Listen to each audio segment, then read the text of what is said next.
it's crazy what trauma can do to your brain and how we react to trauma and hide trauma from our own level of consciousness. What's up, you, me, and a cup of tea family? If you are new here, hit that subscribe button because this is definitely where you want to be. And if you already know what's up, welcome back to your favorite talk show for real, relatable, and inspiring conversations. I'm your host, Sydney. Grab a cup of tea and let's enjoy.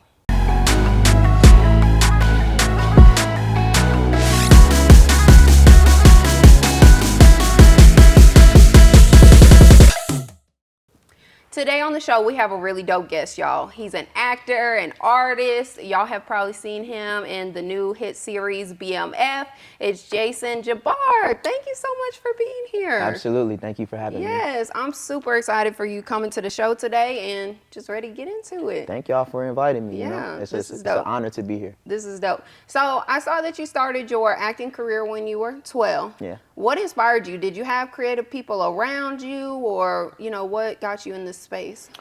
I think I always kind of felt pulled towards creativity. My dad was a musician, and it's always just kind of been in me to express myself however I wanted to do it.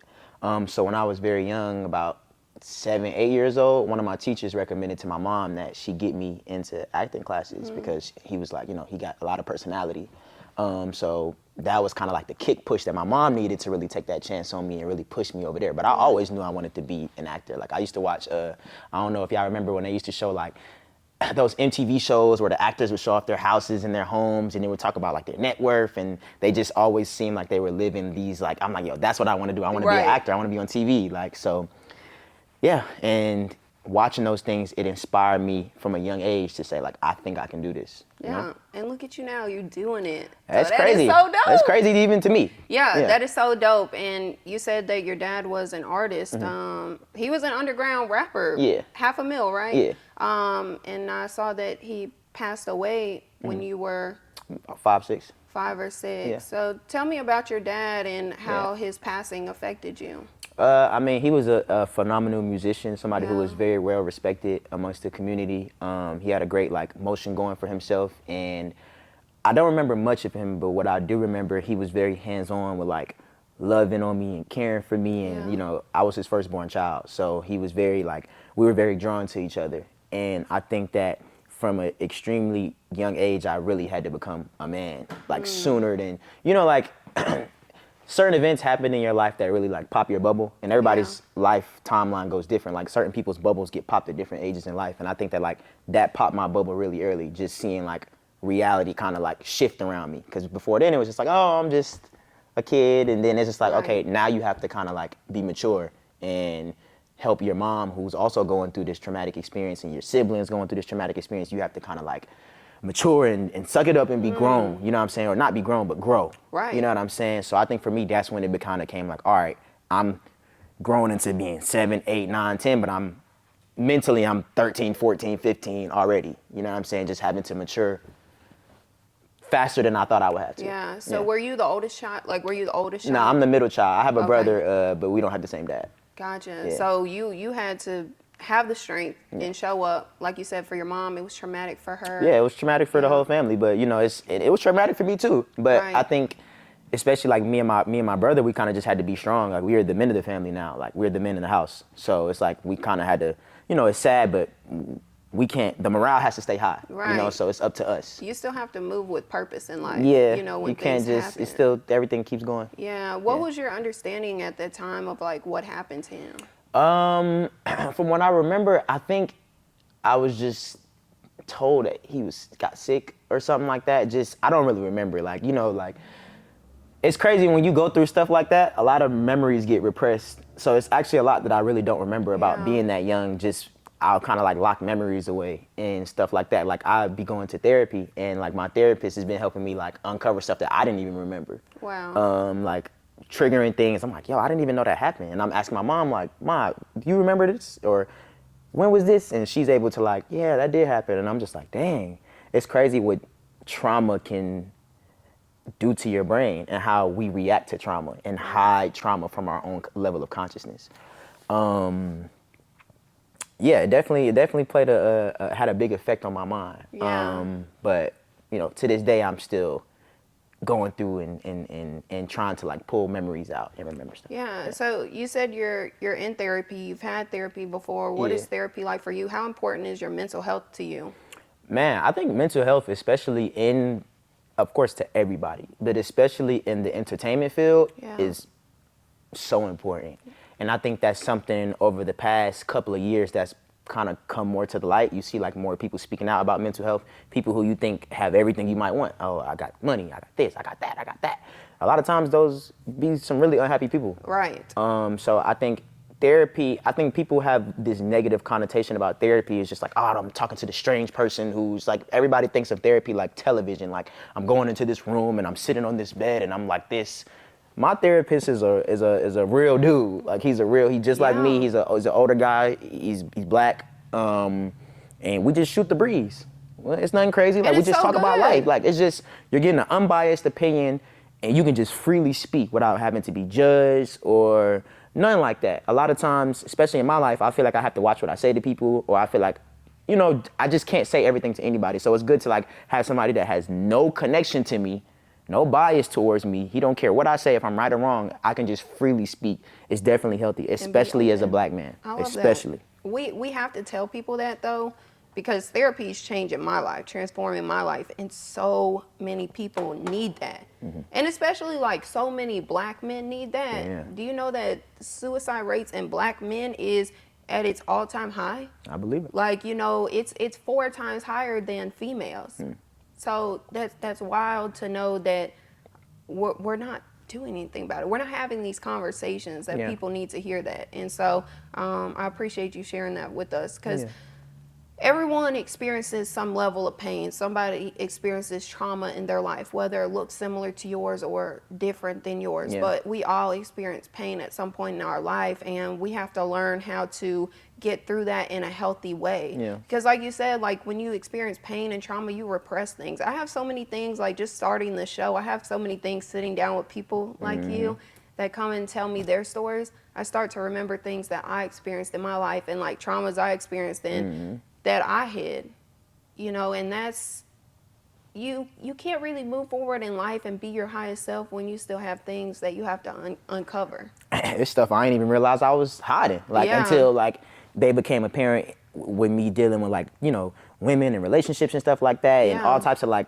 I don't know, like just disconnect like that I have, and it's like me trying to protect myself by not allowing myself to get hurt or experience a traumatic loss. So it's like a lot of times I kind of like just lock up, and it's just stuff that I'm unpacking now. But it's important to like, it's never too late to start doing that work. You know what I'm saying? I agree.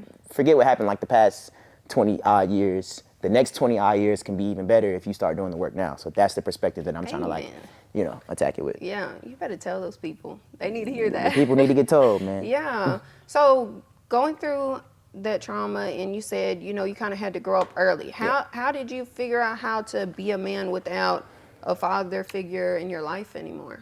A lot of reading.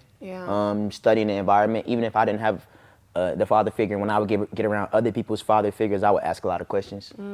Just seeking out knowledge for myself. And I think that that's one thing that's super important. A lot of times people expect the world to just hand everything to you and hand all the knowledge to you, but you really got to go chase down things you want to know. So I would be getting into a lot of reading, or reading a lot of different things on the internet, and like I said, picking up the phone, calling people, and going out and seeking and finding, because even from a young age I could tell that I was missing something from not having that father figure. I always felt like there was a void there, so I knew that there was something I was always going to be chasing. Even still to this day, I feel like there's something I'm chasing, because I feel like a lot of my life I spent, something was missing. And I don't know how healthy that is, but it always feels like I'm just chasing, trying to feel something that I didn't feel. So it's kind of like it's a weird conundrum, but as time goes on, as therapy goes on and as time goes on, I understand. I didn't grow up with a dad, and I just recently found out, actually in November of this year, that he passed away. And so I will never get the chance to know, even if I wanted to explore that one day, I won't have the chance to know that. And it's kind of hard to figure out how to get through that and work through that. So I can definitely understand where you're coming from with that void and just the things that can happen in your life with the relationships and stuff from that. You know, and I feel like whether knowing or not knowing it, I feel like I've always literally walked around with a chip on my shoulder, and it's kind of pushed me to where I am today. And ironic enough, they were talking about therapy. I swear to God, I literally had my therapy session yesterday. And we did this exercise where he made me write down a bunch of things that happened in my life, good and bad, because they all contribute to your story. And a perspective that he used was that, yes, I know that you would have liked to grow up with your dad, but you got to understand that maybe your life would be entirely different if you did. Maybe you wouldn't be into the same things that you are. You don't know how that would have affected your life. Maybe that lack of is your driving energy, is your force. Like, you don't know what it would have been. Like, it's easy to say, like, oh, I wish this person was here, but you don't quite know exactly. Everything will be different. He brought up like the butterfly effect and stuff like that. When people try to go back and time travel and change things, and it affects everything else. Everything else. You know what I'm saying? You might save this person, but then somehow that might lead to somebody else passing away or something like that. Like, you never know how. You can't pinpoint a specific moment. Everything literally led you to where you are today. Right. So, you know, it molded you and it brought you to this moment so that you could be here, so that we could be here right now. Like, you know, so that was a healthy perspective that he gave me. I love that. Yeah. We have to go through some type of adversity to grow, to learn. I think that's where the learning comes in, is when we're going through pain and figuring out how to overcome that. You learn a lot through your life with that. Yeah. So we need that. So, you know, even though that's not the scenario you would have liked to have, look at the life that you're building for yourself now. Yeah. Look at the motivation that you have to keep going, because now he's super proud of you. Like, you have something to show him. You know what I'm saying? You might not be physically here to see me, but I know you see me. Yeah. You know, and that's huge. Crazy enough, today is his birthday. Really? Yeah. Wow. That's crazy. So he would be how old? 51. Wow. Yeah. So he died young. Yeah. So he was about 30, Wow. 30, 31. Yeah. Well, That's I'm crazy. happy birthday to you. Right. That's crazy that we're Yeah. doing this on his birthday. Yeah, that is wild. Well, send our condolences up to him, and just peace that he's at peace, Yeah, you for know, sure. and resting. So, what would you say to any child that has experienced, or an adult that has experienced a loss like you have with their parents? What would you say to them to keep going and find that drive to, you know, continue life? I mean, you definitely got to dig deep. I think that loss is something that it's messed up sometimes, but it does bring some people close together. Like, me and my siblings are close. It brought me and my mother extremely close, because it's like you have to cling to each other in that time of need. So I would say find your solace in the family that you do have, and let that be, you know, it shouldn't have to be, but let it be a wake-up call that you just got to treasure every moment that you get with them. And yeah, you just got to dig deep, man. Everything happens for a reason, and I'm not trying to force anything on anybody, but I think it's important to have a connection with something that's higher than you. Absolutely. So I'm not gonna, you know, everybody is entitled or you know, to their own thing, but I think you have to understand that life gets a lot bigger than just you. You have to be believing in something that's bigger than you, a power, a force, and you have to basically submit to that, and you can't question what's going on. Even when everything is telling you to question it, like, why? Humans, we're the most entitled things on this planet. Like, all we wonder is, why this, why that, why me, why this? It had to happen. Now your plan is to figure out how to move forward and be the best version of yourself for you and the people around you. That's all you can do. Because when good things happen for us, we don't say, oh, why me? Right. Why me? Oh, you got this. Oh, why me? Why Now me? we're thankful. No, yeah, Now it's we're like, grateful. Yeah, it's supposed to be this. Yes, Yes. God looked out. But when something gets taken from us, it's like, why me? Why me? Right. We have to have that balance, like, in the duality, to understand that, like, everything is working how it's supposed to work. Yeah, you can't love him you can't can't be love grateful people just when it's for time what to be grateful. Right. Yeah, you gotta be just grateful for all what times. people do for you. Yeah. You gotta love people for just who they are. And that's a lot of people's relationship with God. They love him for the blessings they'll give him, but they hate him for the trials and tribulations that they have to go through to grow to be better people. Yeah, it's easy to pray when everything going bad, but you got to pray when everything going great too. Okay, amen. It's easy to be like, God, in a time of need, God, I need this, but even when things are going great, you got to always pray constantly. So it's like, you know, you got to keep that in your rotation of things that you normally do. Yeah, I love that. I appreciate that. Yeah. Besides the passing of your dad, what do you feel like has been the hardest thing that you've had to overcome in your journey of entrepreneurship or being an actor in this space? I think being an entertainer, the biggest thing that you have to understand is you have to have a certain level of tough skin. It's easy for us, especially people who care about art that we put out, to kind of like take things personal. And that's the number one way to fail, not just entertainment in life, but especially entertainment. You take things personal, or if you like, oh, they didn't want me and me. If you make everything about you and make it about your personal feelings, it's gonna be really hard to like thrive in this business. And me being from an early age, like a teenager getting into this thing, it's a lot of rejection. So especially like for an adolescent teenager, like that was a lot on my mental. Like I keep getting told no, like am I supposed to be doing this? Nobody around me. Now everybody I know is an actor. But like when I first started acting, I didn't know that many other actors. So it was like nobody really was able to like kind of like give me that eye line and be like, I'm here with you, like we going through the same thing. So it kind of just felt like, dang, like am I supposed to be doing this sometimes? Because me being 14, 15, 16, a lot of times I was getting beat out on roles by people who was 18, 19, 20. You know what I'm saying? It's just how it goes. But you gotta have that tough skin. And I think outside of, you know, losing my father and my grandmother, like at a very young age, just that rejection throughout my teenage years was very tough to deal with. And it kind of had me questioning, like, is this what I'm supposed to be doing? But, you know, it got to a point where I eventually kind of took a break from acting because I was that frustrated with it. And, you know, thankfully I got back into it. I kind of like calibrated and found myself back into it. But when I came back into it the second time, I was just like, you know what? I don't care what happens. I'm not going to chase booking stuff. I'm going to go through the numbers. I'm going to say my goal is to do 100 auditions. My goal isn't to book 10 things this year. My goal is to do 500 auditions. If I can go through 500 auditions, then I'm doing something right. Right. Yeah, like that's where I win at. I want to just run through the numbers. It's the same thing with business. Like if you're in sales, your goal, you know, it's easy for people to say, I want to make 1,000 sales this year. Say, I want to prospect 10,000 people. If you prospect 10,000 people, you're going to make some sales. Right. But if you know, control your mind and say, I want to chase the numbers instead of I want to chase the W's. I want to chase the wins. When you fixate on the wins, whoop, whoop, whoop, you got to really fall in love with the process. Yeah. And I think you got to find your passion behind it. It seems like you really found your passion, and no matter what came in front of you, you're not going to stop. Yeah. Period. Yeah.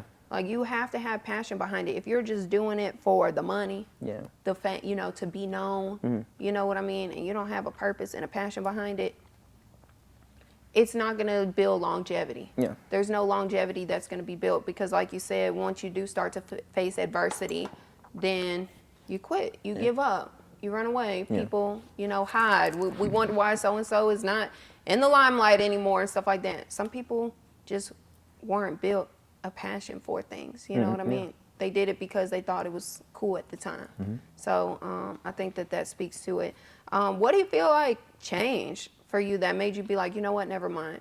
I'm gonna do this. This is what I'm supposed to do. Did someone say something to you? What made you come back to acting when you walked away? Well, around the time I was 18 or 19, I got really involved with like personal development. I was a part of a company that really pushed personal development, and that was my first time hearing a lot of that stuff and seeing a lot of that stuff. So I read a lot of great books, and it was just all about developing yourself. And you know, my agents, I don't know, I'm super thankful for the team that I have, because they could have easily just been like, we're moving on from you. You know, like they're sending me auditions, you know, I'm not responding, I'm not taping stuff, you know what I'm saying? They easily could have been like, all right, you know, we're just gonna move on.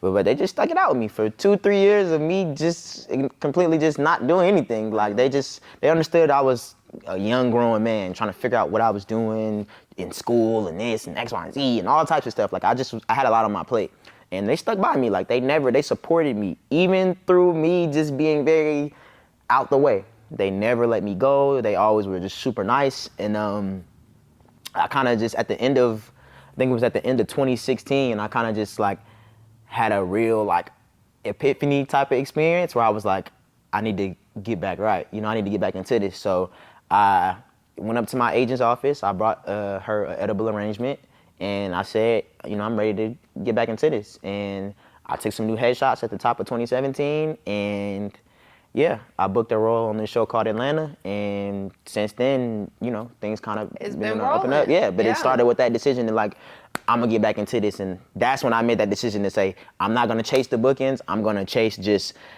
the auditions. And I went on about 100 auditions that year, and I booked one, and that one was all I needed.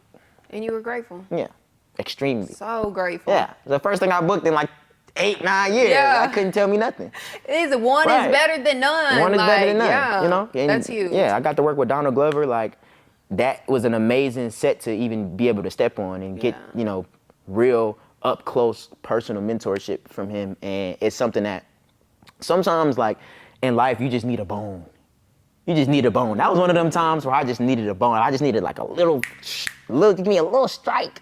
And I struck that one time, and it gave me all the motivation I needed to say, I can go on another 10,000 auditions and not book nothing. Like, I just booked that one. That's all I needed. So sometimes, like, you may not get everything you want, but God, again, I'm not trying to force anything on anybody, but like, when you need it, it's gonna be there. Like, you might not get everything you want, but when you almost like, I'm depleted, it's always that one little crumb. Come on, don't stop. That keeps you going. Yeah, keep going. That keeps you going. You doing right. Come on. It's always there. So, and it's crazy how it always comes when you really need it. Yeah. Like, when everything is about to blow up, literally, like, like, all right, God, about to be homeless and some other shit around here. But that's really where I feel like, that's where the beauty of the journey is, though. Yeah. Like, being able to see you go from nothing to everything, like nothing to something to everything, like, what? Like you just said earlier, you said I might just go to Miami on Monday. Like, to be able to just do that, to just pick up, take my stuff, let me just go take a break. Let me go chill. Let me go enjoy life, see what God has blessed us with. Like, yeah, I love water. Like, people can't, not everybody can say that. And that's a blessing. So thank God that you persevered, that he gave you the strength for that. And then the booking for BMF, what has BMF been like for you? BMF's been a great experience. I think that even before like production had started, like BMF meant a lot to the city of Atlanta. Yeah. So it was kind of like real lore, real legend out here. Like, so you always, just moving around the city, like you always knew, it's like BMF is always in the shadows. The memory and history of BMF is everywhere. So understanding that they were kind of putting the show together was, I remember when they was trying to do the show back years ago, before the pandemic, like years ago. And they did the big open casting calls, and I would see people going to that. But I was just like, I'm not gonna go to that, like, because I understood that that's more of a promotional thing. Like when they having the lines around the corner, come audition for BMF, it's all promotion. You know what I'm saying? 50 is a genius. Yeah. Literally. He's definitely a genius. So, understanding the cultural impact of it, and I knew it was going to be a big show by the time it really got off the ground. I was actually auditioning for Power, the one with Tommy. And I was I had like 3-4 rounds of auditions for that, and I got really close to being on that show, and they ended up going with somebody else. But then that same day, that's when I found out they wanted me to be on BMF, because it's all under the same network, so it's like a lot of the same people are kind of overseeing all the shows. And that's when I found out I was gonna be on there, and I didn't know what the role was gonna be. I didn't really know much information, but I knew how much it meant to Atlanta, and being able to help tell the story of Meech and T, like, it means a lot. And I think a lot of people in jail, like everybody around the world can appreciate this story being told. For real. It means a lot to people, and it's like a great deal of respect that people give you for helping tell their story. So just being able to be a part of that in any capacity is to me is a blessing for me. Yeah, that is a blessing. What do you have coming up? Like, what are you working on? What do you have coming up that you want to share? Are you working on your artistry? I'm working on everything. Like, I got a lot of music I can put out. Extreme, a lot of music.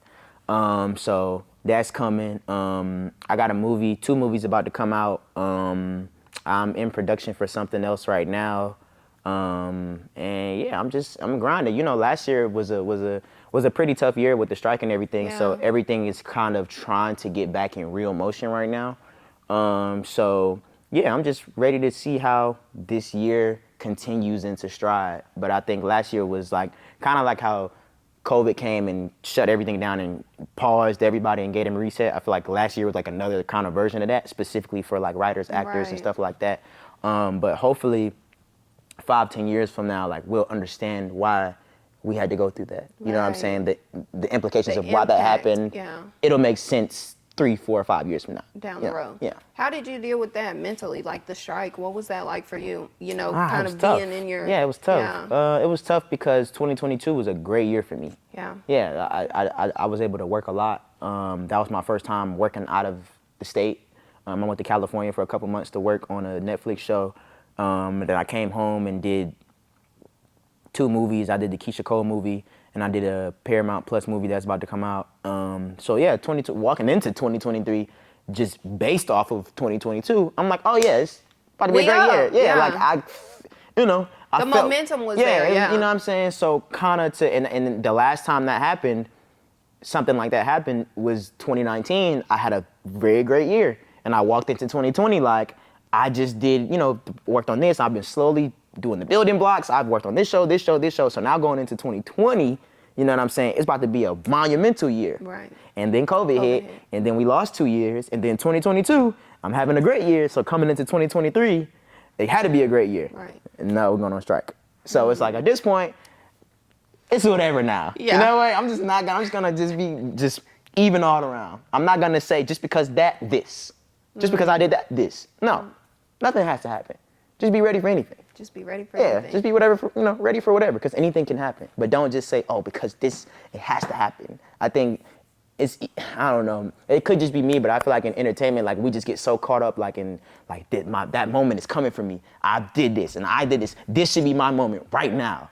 It don't have to be. And when it's not, we like, that was supposed to be my moment. It wasn't, because if it was, it would have. It would have been. Yeah. That is so powerful. Yeah. Dang, if it was supposed to be my moment, it would have been. Yeah. That's so powerful. Thank you so much, Jason. This is so good. This Thank you. conversation and Yeah. just everything that you've been through, despite all of the adversities and the challenges that you've faced in life. Yeah. Look at what you're doing now. And even when at the height of your career, the momentum was building up and things, with the strike happened, COVID happened, you're still here to this day. You got great things lined up for you. Here's sipping tea. Here sipping tea. Here Ooh. sipping tea. And the tea is good, y'all. Make sure y'all shop Herbal Health 360. But I'm just admiring the drive and the push and the strength to keep going, because not many people push past that. Yeah, and I would never take all the credit. Like I'm very I have a connection with God. I have a extremely strong mother. Like that's my confidant. Like when I need to talk, or anything, she's always supported me through good, through negative times. She's always there. I got Jax. She's over here. She's off camera. She supports me through anything I do. Around great people, there are always people who are in the shadows, holding them up. Don't get it misconstrued. Right. It's not that just, they doing it this on their person own. is just. No, it takes a lot to be a great. It takes a lot of people to help a person even push them forward to be great. So you have to appreciate those people who are behind you, who might not always get seen all the time, but they're as impactful as you are. Yeah. That is so powerful. We were just talking about that. Me and Chris Offset were just talking about that. Being surrounded by those people that see you, believe in you, have faith in your vision too, It's important. are just as delusional as you are, Yeah. and they lift you up. I was in church one weekend, and he was basically just saying, when other people around you are praying for you and see your vision too, how can it not happen? Right. How can it not happen? You have a whole team that's pushing you up and praying for you and pushing you to be that. How does it not happen? You as delusional as me. You heard that? Period. That's what's up. And everybody in this room is as well. And I love that. So thank you so much for coming. I really appreciate you coming on and just sharing with us. Absolutely. Yeah. Let everybody know where they can follow you and connect with you. And yeah. Yeah, man. Jasun Jabbar in the building. Y'all can keep up with me on everything at Jasun Jabbar. A lot of great things coming this year. Look out for new music, new shows, new content. Everything, man. Just stay tapped in, stay updated, shoot me a DM. Let's conversate. Let's talk. And just, yeah, God bless everybody, man. Thank y'all for having me. Amen. Wonderful, wonderful platform. Thank you so much. Yeah. Thank you so much. That means the world to me. This is truly my purpose and destined by God for me to do this. So thank you. Yeah, I appreciate that. absolutely. God bless everyone. If y'all have not subscribed, make sure you hit that subscribe button, like, comment, and we'll see y'all in the next episode.